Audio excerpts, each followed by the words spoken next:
Hello, speaker. How are you? This is Anthony, and I am here with the Diary of a Speaker podcast. I am welcoming you. I hope you are having a good time, whatever it is that you are. Uh, this podcast, we have speakers who come and tell us how to be great speakers. They come and tell us things to do. They also tell us things not to do.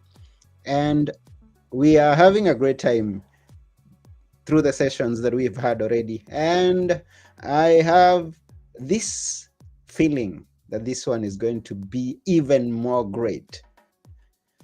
So I don't want to take one more minute. I want us to just go straight away and meet our special guest today. He's known as Bret Ridgway.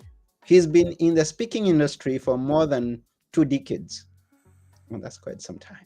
So I guess he's got a great experience that he's going to share with us a few things here and there.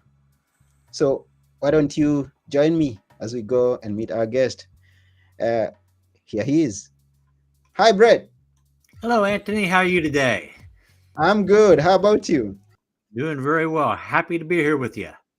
Yeah, I'm excited to have you here with us because I know that we are going to have a great experience on this day and this podcast. I am Now, looking I'm forward. curious.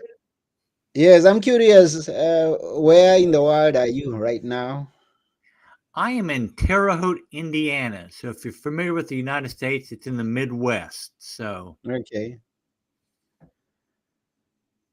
And what's happening there today that is interesting? well, today they're officially doing a grand opening of the Larry Bird Museum. So if you've ever heard of Larry Bird, the basketball player, he played his college basketball here in Terre Haute, Indiana. And they built a new convention center that they have a little museum wing on, and they're doing a museum just for Larry Bird. So Larry Bird is in town, and Magic Johnson is supposed to be in town, and they're officially opening this museum. So downtown is all clogged up today, but it's a beautiful 70-some degree day, so it's a perfect day to open a museum, I guess. Yeah, and according to that story, I think there's going to be some speeches being given there. There will definitely be that. Yeah, and here we talk about speaking, we talk about anything to do with standing up on stage and voicing your words and doing things up on the stage. And maybe I just mentioned that you've had 2 decades and going. How did you get started? Let's start there. You got to go back 30 plus years, but I back in the mid 90s, I actually put up the first portal website in the plant engineering and maintenance industry. So I was doing product fulfillment for, back in those days, VHS tapes, shows you how old I am, books and training courses aimed at plant engineers and that group of people. So I started doing some product fulfillment for my own website. And then around the same time frame, I had a joint venture with a guy named Carl Galletti, copywriter, and I took over his old Hard to Find Marketing book catalog and put that online in the mid 90s.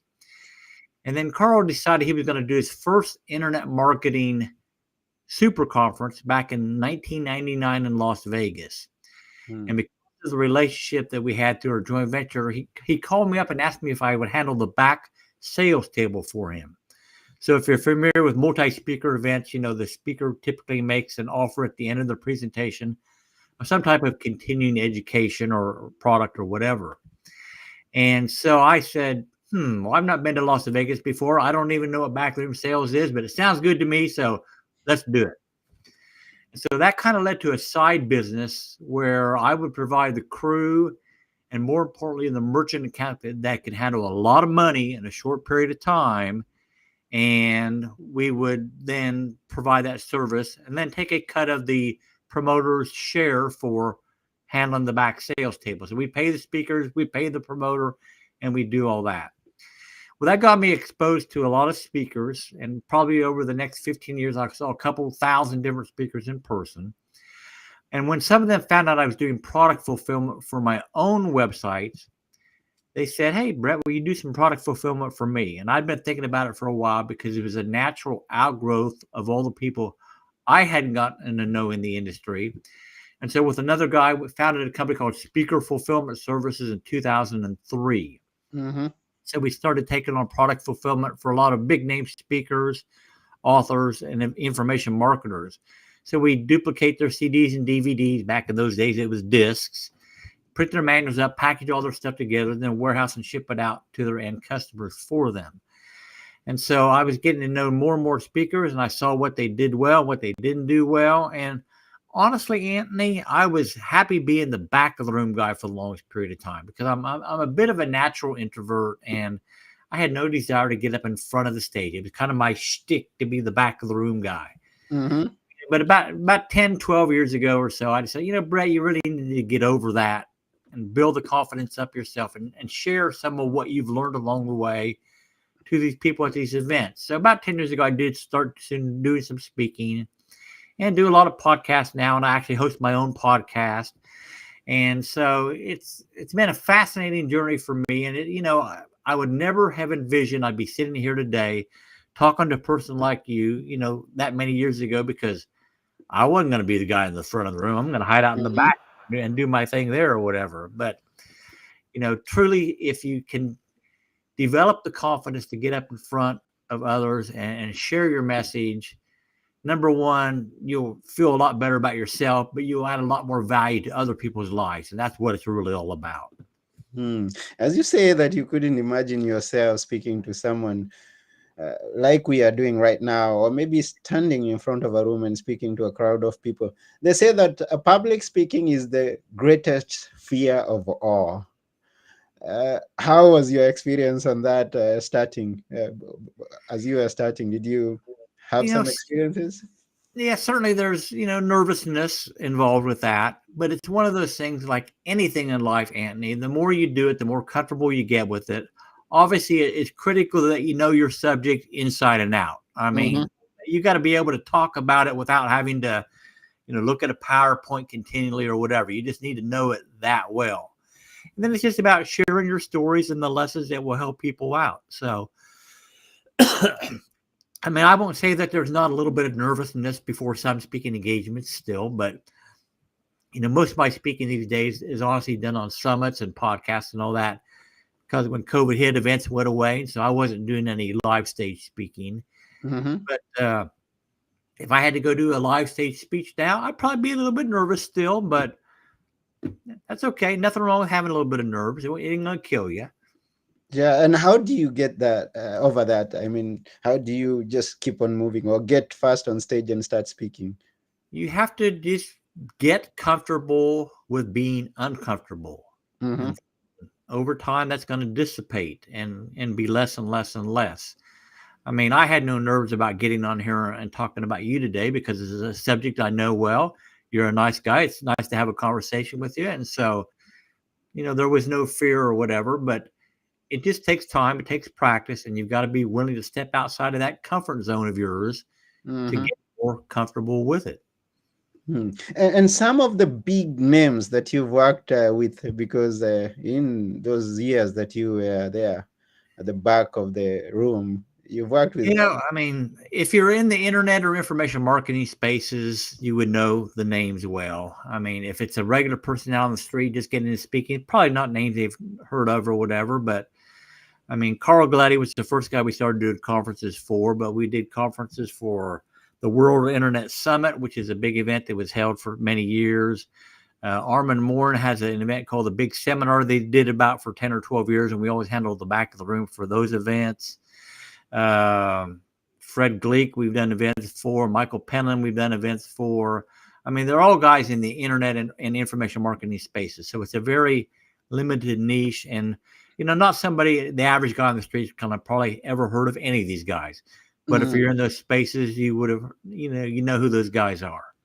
And the thing is, when I am speaking, I'm in front of a room and I'm going through my material, just presenting, just plainly giving a keynote. there are so many things that I may not be aware of. Some I may be, but some I may not be aware of. So you happen to be at a very good point when you're watching people perform, present, and also even grow their business in the ways that you've experienced or seen. And looking at your profile, you have a passion about talking of the things that they did wrong. And I'm curious, what are those things? What are those things that you observed as you are Well, there? you know, there's a number of mistakes that I've seen speakers make over the years. Sometimes mistakes to the tune, it cost them $375,000, and from one event or whatever. Mm-hmm. But the first thing that I would like to say, Anthony, is you got to decide what kind of speaker you want to be. Do you want to be a keynote speaker? Do you want to be a platform seller? Or are you just going to use speaking as a business building tool for whatever services that you offer? You're an attorney, you're a title company, whatever it may be. And you got to decide what kind of speaker you want to be and what is it that you want to share with people. Now, keep in mind that I come primarily out of the platform selling world. Mm-hmm. I've seen keynote speakers, but the world I primarily delved into was platform selling. And so I could tell you horror stories, and we'll certainly share some of them today. But if you decide you want to be a platform seller, that's fine. I will tell you, Anthony, that I have a colleague that in one 90-minute speech actually did $950,000 worth of sales. Hmm. Now, keep in mind that in the platform selling world, typically it's the 50-50 split between the event promoter and the speaker. So he's Okay. still, after the split, he still walked away with, a meager $475,000 or whatever. Mm. But it was the right audience with the right message at the right time and the right price point. So a lot of factors converged that made it a home run and a half. Mm. But when if you're new to speaking and you're trying to decide what kind of speaker you're going to be, I will tell you that if you can truly master the art of selling from the stage, selling from the platform, that you can make far more money as a platform seller than you ever will as a keynote speaker. Now, there Mm. are certainly people that have mastered both. I mean, I know some people that have been clients and all that. They make a good living doing keynote speaking, but they also make a lot of money selling products on the stage. And if you can do both, fantastic. More power to you. But, Mm. first and foremost, you got to decide what kind of speaker you're going to be. And it's critical. I think the biggest mistakes I honestly see speakers make is that they're weak on their prep for a speaking engagement. And here's what I Mm. mean. You've got to determine when you're going into a speaking engagement, what is the major pain point or pain points of that audience? And what are you going to do to address those pain points? And that means you got to do some homework up front. Mm-hmm. And it doesn't matter whether it's a keynote speech or a platform selling opportunity or a business building speech or whatever it may be. You've got to know what the audience is dealing with and how you can best be of service to them. And if you don't take the time to, if it's a corporation you're going in to deliver a keynote to or an association, talking to the event planners ahead of time and finding out, what is it that you want me to bring to your audience? What can I do to lend the most value to you? What's their real pain? What are you trying to help them fix? And then you want to, customize, in my opinion, your speech to some extent to best address those needs. Now, are you going to have a core message? Sure, you are, but you also need to have what I call a back pocket speech, meaning there will be situations in life where opportunities will arise that if you're not prepared, then you miss out on a lot. Let me tell you a Mm. story. I was at an event several years ago, and we were just standing out in front of the hotel on a break or whatever, and suddenly an ambulance pulls up and they load a person on the gurney and they put them in the ambulance and take them away. Well, as it turns out, this person was scheduled to be the next speaker at this particular event. Mm-hmm. So I could see the event promoter over the side saying, "Oh my God, what am I going to do? I can't do a dog and pony show for the next 90 minutes. I have an obligation to my attendees to deliver fantastic content." And that's where you as a speaker, if you're at an event and a situation like that happens, people don't show up for a summit or whatever, and they have a hole to fill. Well, you can be that knight in shining armor to ride in for the event promoter and be their hero and help them fill that spot. So even though you were scheduled to deliver a particular speech, if you have what I call this back pocket speech, a different topic that is still relevant to that audience, then you can be the one to step in and take advantage of that opportunity. Not only does it give you more face time with the audience, which is entirely valuable, especially if you're going to be selling from the platform, Mm-hmm. well, it makes you the hero in the eyes of the event promoter. And so when they get ready to plan their next event, well, who are they most likely to consider to come in and speak at their event again? Well, you, because you came in and helped them out previously. So you Mm-hmm. always have what I call that back pocket speech ready.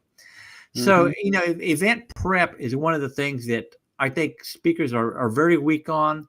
And not only from the standpoint of looking at the audience that they're going to be speaking to and being able to customize their speech in some way so that it best addresses the needs of that audience, but if you're going to a multi-speaker event, then part of your homework also needs to consist of who else is going to be on that platform? Who else is going to be selling from the stage? Who am I speaking before or after? I mean, I was at an event several years ago, and for whatever reason, the event promoter was all about bringing as many big names to his stage as he could. Mm-hmm. Well, as it turned out, he had three separate speakers of learning or whatever. Mm-hmm. If that speaker had done his homework in advance and found out who else was going to be speaking on that stage, well, maybe he could pull out that back pocket speech that we talked about earlier and talk about something different, come up with a different package, or tweak his message in some way so that it still addressed the needs of the audience, but it wasn't another me too type talk. Mm-hmm. So doing your homework is critical. You got to look at the demographics of an audience. Are they men? Are they women? What age are they? What's their education level? Have I spoken to this group before? I mean, it's so critical to do your homework. And most speakers are weak on it because they're not willing to take the time or have a team member take the time to really research an event and find out what's it all about and how can I best fit into this particular scenario.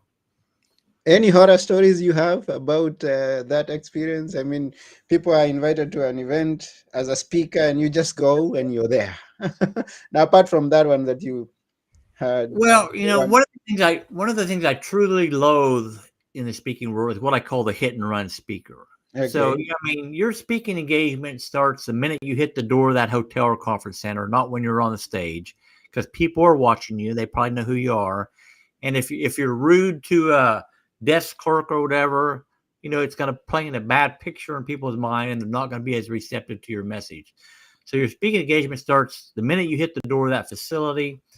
And I've seen speakers that they put on this front, so to speak, and then you hear them backstage yelling at their staff or whatever, and people notice those types of things, and they don't do as well as they should. I mean, I've had speakers, you don't want to be what I call a prima donna type speaker, Anthony. I mean, Mm-hmm. I've seen speakers come in and they insisted on only having green M&Ms in a bowl. So, somebody's supposed to buy a bunch of M&Ms and pick out only the green ones. Are you kidding me? I mean, are you that? What's up with that?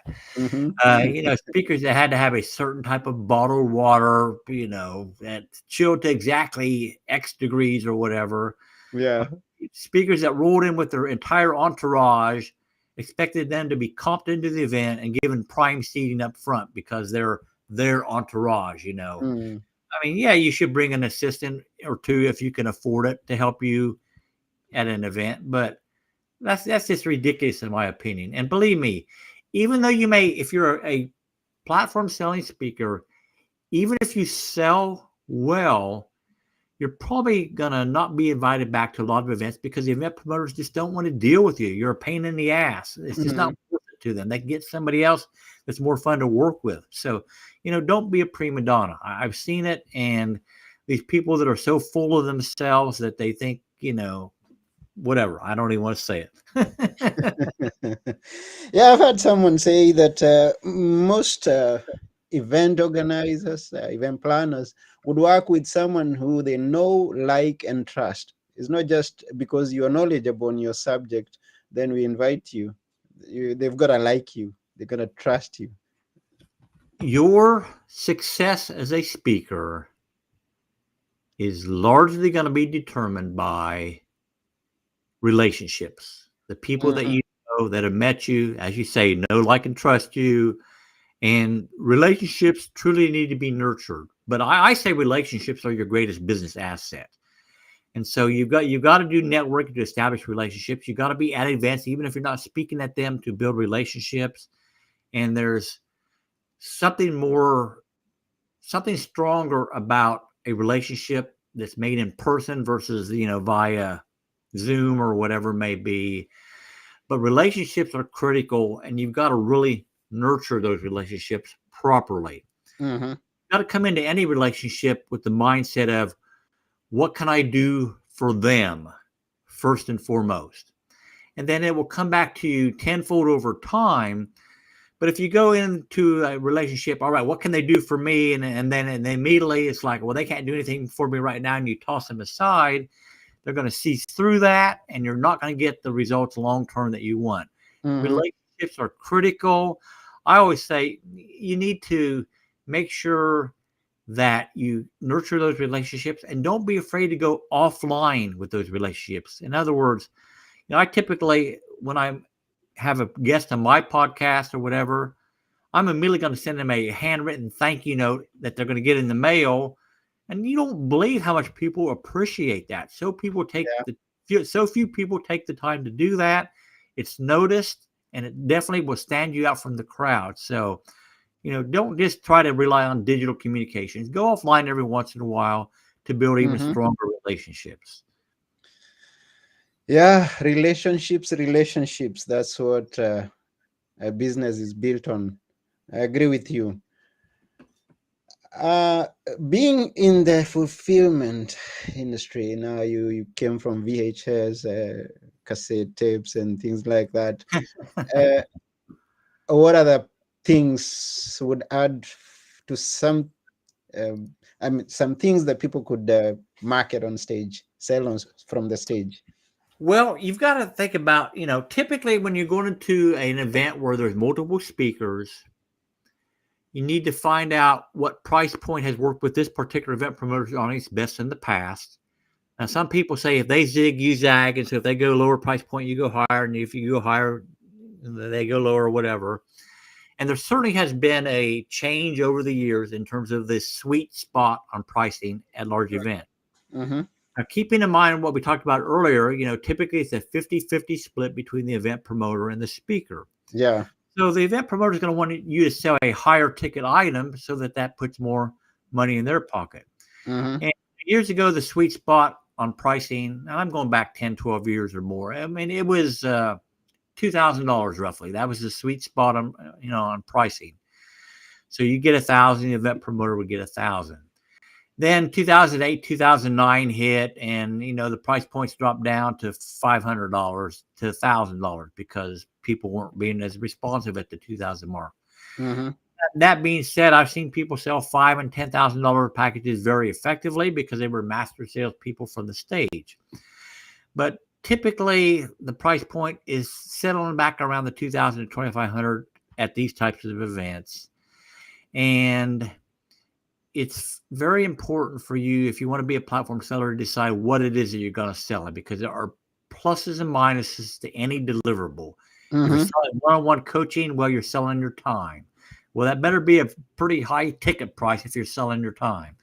If you're selling group coaching, that's better. But again, there's pluses and minuses because you have scalability issues. Mm-hmm. So, I mean, you can sell a membership site, you can sell a training series. I mean, they're not, you can sell mastermind, and all those could typically be higher price things. You just need to have a good story to sell from the stage, and then people will relate to you, and then hopefully take advantage of what is it you have to offer. But price Mm-hmm. points have varied, and you've got to give serious thought to what that package is going to be that you're going to sell, and you better be prepared to deliver on that package. Got to tell you another story, Anthony. So going back to another event, this was, I think, in Atlanta. This is going back a few years. I don't remember exactly when, but had a speaker sell a package, and I think it was some kind of web building package, automatic web building package, back in the earlier days of the internet. Mm-hmm. And they had the dream scenario for any platform selling speaker. I mean, people were rushing back to the sales table, throwing their credit card at our team, and we were, racking up sale after sale after sale. I don't remember the price point. Maybe it was $5,000 or whatever. But so in one speech, this speaker did $375,000 worth of sales. Now, not too shabby. I mean, even with the 50-50 split. Well, as it turned out, there was some type of a bug in the software that they were selling that they could never figure out. And every single penny of $375,000 had to be refunded to the attendees. Whoa. I mean, not only was it a major embarrassment for the speaker, it was a massive hit on the pocketbook of the event promoter. And since we took a cut of the event promoter share, it didn't help my pocketbook any either, obviously. So the point being that if you're going to sell something from the platform, you better be damn sure that you can deliver on whatever it is that you're selling. I mean, I typically recommend you don't sell some product unless it's fully developed and tested. Now, there's exceptions to that, obviously. If you're going to sell an ongoing webinar series that hasn't even started yet, that's fine. You're recording it and creating the product as you go. Some type of software tool or something that, you have a promised delivery date on and you can't meet that date, it's going to kill you. Was doing an event in Vancouver a few years ago, and the speaker, great guy, big internet name now, sold a product, and he did like 40,000 in sales. Again, nothing to sneeze at, but not 375,000. Well, they had a promised delivery date of 2 weeks after the event. Well, invariably 2 weeks turned into 4, turned into 6, and they couldn't deliver on the timeline that had been promised. So again, every penny had to be refunded because they weren't, they didn't have things in line to deliver on what had been promised. So be very careful about what it is you're going to sell from stage. Be careful of what you're going to sell from the stage, says Bret. I discover that you're also writing. You've written some books. Tell us about your writing and in the relation they have in what you're doing currently. Sure. So all the book I've written 8 books now, or co-written 8 books. All of them are in what I would call the expert space. So they're related to speaking or book publishing or back of the room sales or, things associated with events. So the first book I wrote was about 15, 16 years ago.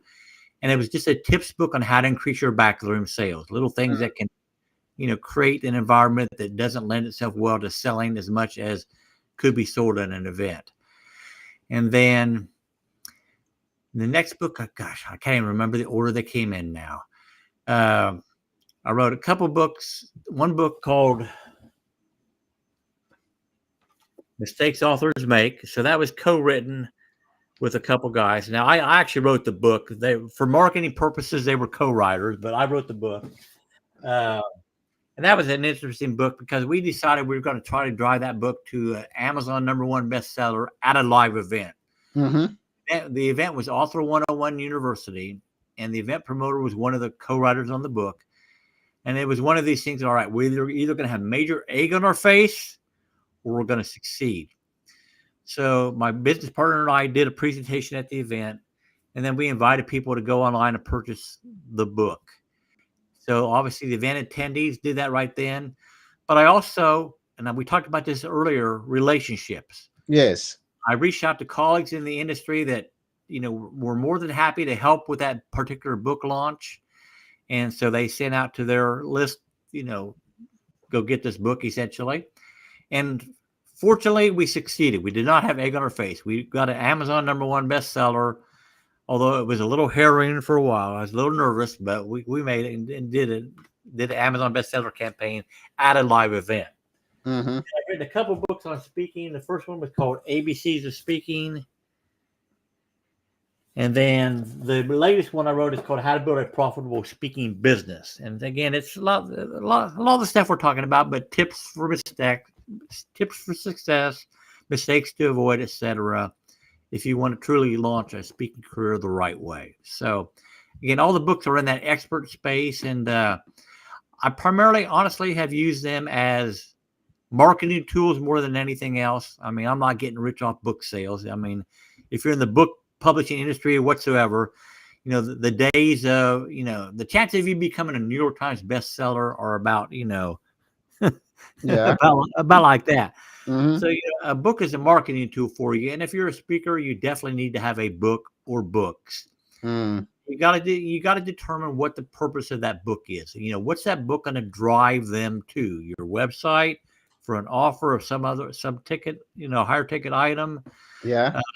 Is it just designed for people to get to them on your social media platforms? So what's the purpose of that book? And keeping in mind, Anthony, that the books I'm dealing with are primarily nonfiction books, how-to books, business type books, whatever. Mm. So, a book should be a marketing tool, but you've definitely got to have what we call bounce back offers in your book. So what are you going to do to drive them from your book to your website so that you can capture their name and email and then follow up market to them? Mm. I mean, one of the biggest questions I get is always about Amazon. Mm-hmm. And should you be selling your book on Amazon? And without a doubt, the answer is yes. I mean, Amazon's the 800-pound gorilla in the book publishing world. Mm-hmm. But if you have any kind of platform at all and you're speaking on stage and you're, promoting your book maybe from the platform, whatever, you are crazy if you're driving that traffic to Amazon. Mm. You need to be driving them to your own website because, number one, it becomes your customer rather than Amazon's customer, because Amazon doesn't call you up and say, hey, Bret, Anthony bought your book today. Here's his contact Yes, info. Go into selling something else. they won't do that. They will not do that. Mm. Number two, you're going to make a lot more money selling it directly yourself because Amazon's going to take their 45 or 55% or whatever of the sale. And then number three, if you have other products or services that you can sell, well, if you're doing your own, you're selling it on your own site in a fulfillment company you're working with, or you're doing your own fulfillment, whatever it may be, well, then you can stick in a sales sheet or a postcard or something else into your shipment that may help them come find other products or services that you may have. And Mm. again, Amazon's not going to do that for you. So yes, sell on Amazon, but my God, if you have a platform, drive that traffic Use to it. your own website, not to Amazon. That's very, very, very wonderful. Some great insight there.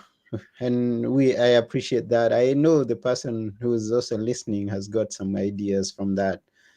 I happen to pick that latest book. I have an image of it right there, How to Build a Profitable Speaking Business. I know that you've already maybe touched on some of the 21 tips that you share in the book, but can you maybe sum it up for us about the book in a few sentences? What do you expect to find in it? Well, it is a tips book. So you'll find very short chapters. Mm-hmm. I'm a big proponent of, if you're doing anything, particularly a book, how consumable is your book? Mm. If you look at in the book publishing world, if you look at an author like James Patterson, I don't know if you're familiar with James Patterson or not, but he Yeah. writes Mm-hmm. novels or whatever. Yeah. Well, you look at his chapters and they're 2 or 3 pages long. Well, it's like, well, I can read another chapter. I can read another chapter. I can read another chapter because you're moving and you're making progress so quickly. So Yes. any product you have, book or otherwise, you got to think about the consumability of that. And so this book is designed to be very consumable. Some of the stories that I've shared on, our session today certainly are in the book.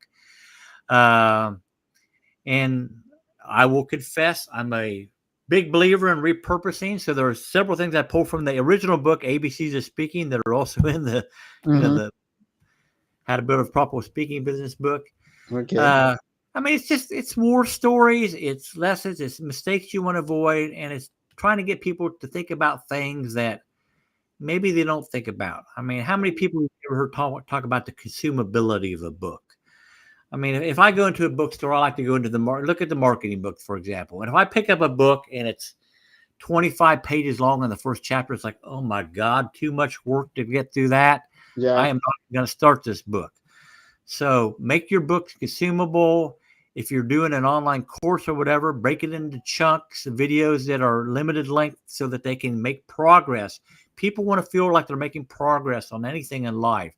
So if you're creating a product for them, whether it's a book or something else, make it consumable. Don't make them have to work extra hard to get through your stuff, because if they can't even get through your book, Anthony, the chance of them coming back to you to buy something else from you is about nil. I mean, so Yeah. make it consumable. So I'm trying to think if there's any other speaking tips. I mean, we talked about prima donnas. We talked about, oh man, I may have shared all I know about speaking and book publishing, Anthony. And that's why they should go and get the book, so to get all the other tips for themselves. Now, someone is listening or even watching, and maybe would want to get more from you, and that would be by the way of getting that book. How do they do that? Nah, don't Yeah, so send them to Amazon. the best way to find out more about what all I'm doing is to go to my personal website, which is just my name, BretRidgway.com. So Mhm. Bret with one T and Ridgway without an E. And you can find all my books on there. So if you'd like a hand signed copy of any of the books, but you can order directly off my site, and I will be happy to send it to you there.